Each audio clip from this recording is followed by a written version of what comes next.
13 जून 2025 को Israel Iran पर एक अटैक लॉन्च करता है और ये छोटा अटैक नहीं था। इजराइल ने अपने 200 एयरक्राफ्ट यानी ऑलमोस्ट 1/3 एयरफोर्स यूज किया। लेकिन सवाल ये आता है कि अचानक ये अटैक क्यों? इस वीडियो में हम बात करेंगे इजराइल और ईरान के बीच चल रहे कॉन्फ्लिक्ट के बारे में और सबसे इंपॉर्टेंट इसका इंपैक्ट इंडिया पर क्या होगा। ये पूरी वीडियो इन सेक्शंस में डिवाइडेड है, तो चलिए स्टार्ट करते हैं। एक्चुअली इजराइल और ईरान के बीच कॉन्फ्लिक्ट बहुत पुराने हैं। ईरान इजराइल के एग्जिस्टेंस को एक्सेप्ट नहीं करता और ग्रुप जैसे कि हमास और हिजबुल्लाह को सपोर्ट करता है जो इजराइल के खिलाफ लड़ते हैं। इस बार ट्रिगर था इंटरनेशनल एटॉमिक एनर्जी एजेंसी का एक रेजोल्यूशन जिसमें ईरान को न्यूक्लियर पावर बनने के लिए क्रिटिसाइज किया गया, क्योंकि हमें पता है कि ये न्यूक्लियर कितना ज्यादा डेडलीस्ट है। IAEA ने कहा कि ईरान सीक्रेटली न्यूक्लियर एक्टिविटीज कर रहा है जो बहुत ही ज्यादा डेंजरस हो सकता है। और इजराइल के पीएम बेंजामिन नेतन्याहू ने कहा कि ईरान न्यूक्लियर वेपन बनाने के बहुत ही करीब है और इसे हमें अभी रोकना होगा। Iran could produce a nuclear weapon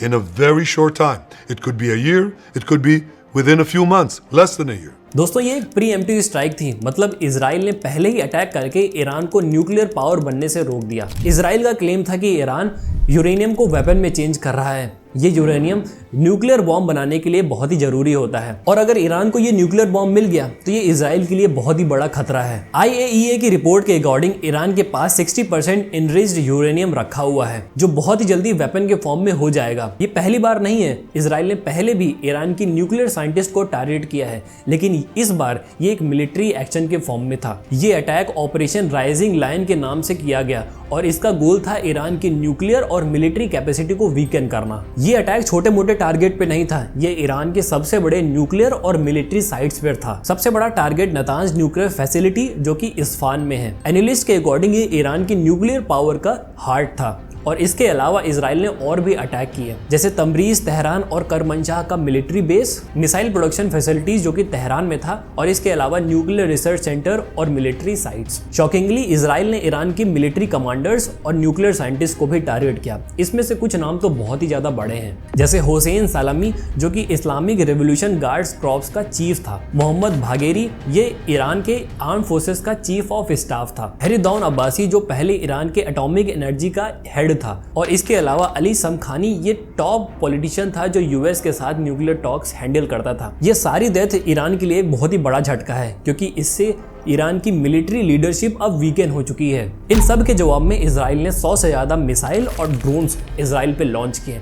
एक मिसाइल तैव अवीव में गिरा जहां पर इजराइल के डिफेंस हेडक्वार्टर हैं। इजराइल के supreme leader Ayatollah Ali Khomeini ने कहा कि इजराइल को बहुत बड़ा सबक मिलेगा, और ईरान के फॉरेन मिनिस्टर ने तो ये तक कह दिया कि ये डिक्लेरेशन ऑफ वॉर है। लेकिन दोस्तों ईरान के पास सबसे बड़ी प्रॉब्लम ये है कि उनकी मिलिट्री लीडरशिप में वैक्यूम है, और ये अटैक उनके लिए एक वार्निंग है कि इजराइल किसी भी हद तक जा सकता है। ईरान ने UN सिक्योरिटी काउंसिल में कंप्लेन भी की है, लेकिन अब सबकी नजरें इस पे है कि ईरान का नेक्स्ट मूव क्या होगा। दोस्तों ये कॉन्फ्लिक्ट इजराइल और ईरान तक सीमित नहीं है, इसका इफेक्ट ग्लोबल ट्रेड पर पड़ रहा है, स्पेशली जो शिप्स रेड सी के रूट से जाते हैं। रेड सी का बब अल मंदेब एक छोटा सा पैसेज है जो अफ्रीका और अरेबियन पेनिनसुला के बीच में है। इसके थ्रू हर साल 7 billion barrel of crude oil और पेट्रोलियम प्रोडक्ट्स जाते हैं। ये रूट एशिया और यूरोप के बीच एक शॉर्टकट है, स्पेशली इंडिया के लिए। इंडिया का 68% से ज्यादा ट्रेड समुद्र से होता है और ये रेड सी इसमें एक इंपॉर्टेंट रोल प्ले करता है। हम अपना 80% crude oil import middle east से करते हैं और ये शिप्स रेड सी से होते हुए आते हैं। इस रूट से इंडिया का 450 बिलियन का ट्रेड होता है, जो हमारे टोटल ट्रेड का ऑलमोस्ट 40% है। और अगर ये ट्रेड रूट बंद हो गया या रिस्की हो गया तो ये इंडिया के लिए बहुत ही बड़ी प्रॉब्लम है। और ये प्रॉब्लम किस तरीके से आएगी? देखिए, ईरान के एलाई यमन के हौती रिबल्स रेड सी में शिप्स को अटैक करते हैं। ये हौती रिबल्स ईरान से वेपन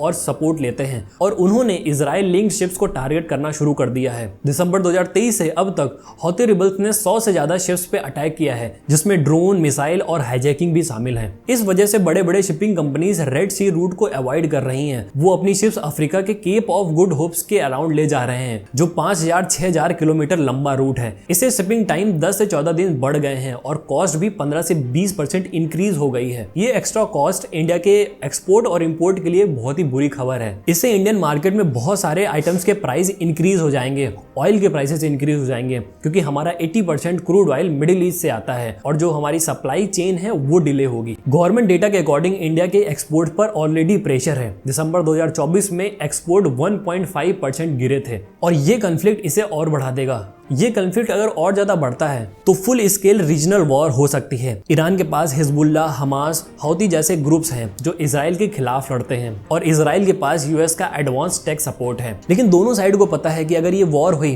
तो किसी का भी फायदा नहीं होगा। हमें पता है कि ये सिचुएशन इंडिया के लिए बहुत ही ज्यादा टफ है, तो इसमें इंडिया क्या कर सकता है? इंडियन नेवी रेड सी में शिप्स की सेफ्टी के लिए डिप्लॉय है। ऑपरेशन संकल्प के अंडर हमारी नेवी पायरेसी और अटैक से शिप्स को प्रोटेक्ट कर रही है। इंडिया अपने ट्रेड को और ज्यादा डाइवर्सिफाई कर सकता है, जैसे international north south transport corridor और चाबहार पोर्ट के यूज करके। गल्फ में 8 मिलियन से ज्यादा इंडियन वर्कर्स हैं, उनकी सेफ्टी भी एक कंसर्न है। हमारे पास एडवांटेज है कि इंडिया दोनों साइड ईरान और इजराइल के साथ न्यूट्रल रिलेशन रखता है। हम डिप्लोमेटिक टॉक्स के थ्रू कॉन्फ्लिक्ट को डीएस्केलेट करने में हेल्प करा सकते हैं। लेकिन ये कॉन्फ्लिक्ट अभी खत्म होता हुआ नहीं दिखता। अगर ये और ज्यादा एक्सेलरेट होता है तो ग्लोबल ट्रेड और इंडिया के लिए और ज्यादा चैलेंजेस बढ़ जाएंगे। On the other side US और चाइना अपने अपने एंगल से इन्वॉल्व है। यूएस ने इजराइल को सपोर्ट किया है लेकिन डायरेक्ट इन्वॉल्वमेंट से दूर है। चाइना ने इजराइल के स्ट्राइक को गलत बताया है और ईरान के साथ खड़ा है।